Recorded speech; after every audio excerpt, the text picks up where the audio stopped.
amazing how I can get up here and be nervous, when I go out there and play, on the field in front of thousands and thousands of people.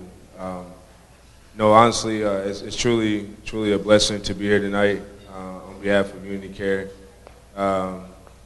It's a tremendous honor. It really is. And I remember my agent, he asked me about it. He said, I know you have a lot going on.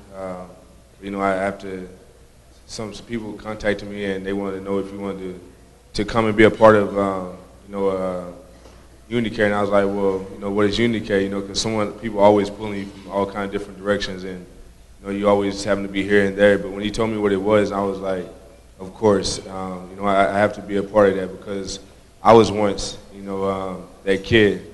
I was once that guy that was, growing up in Tennessee and growing up where I grew up at. I tell people all the time, I grew up with 40. Well, I graduated with 40 kids, and other people like, I graduated with 40 kids. Like, I graduated with 1,000. I graduated with 600. I'm like, man, you sat through the graduation that long, like when you was walking. Like, I thought 40 people were a lot, but truly, I was listening to him talk, and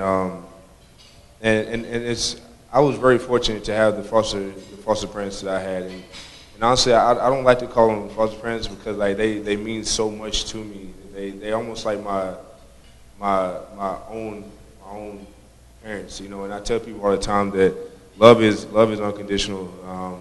Family doesn't have to be blood. Family is those who stand beside you, who takes care of you, who's with you, who loves you unconditionally. And that's what I was fortunate enough to have with my guardians, with my foster parents, Chris and Julie Finley.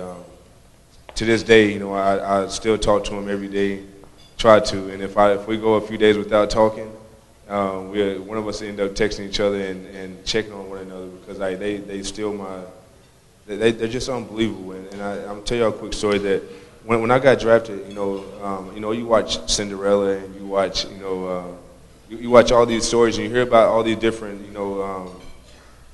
stories about kids that get with foster parents, and the foster parents are not good parents. They're bad. I don't want to call them bad, but they're not good for that kid.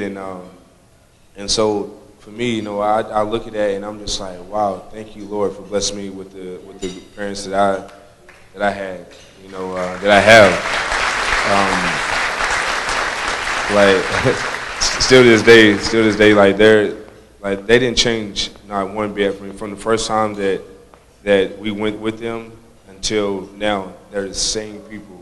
The same parents, the same loving, and the same unconditional love, and I'm very fortunate to have that. And so I say to you all, if you're fortunate enough to be in that situation, or if you're fortunate enough to be able to, give, do so, please, and do it from your heart. Do it the right way. Don't do it just because you have, tons of money to just give and say, like I can do it as a tax write-off. But just understand that it helps, and it helps, when you're doing it the right way. And, again, it's an honor to be here, and thank you all for having me.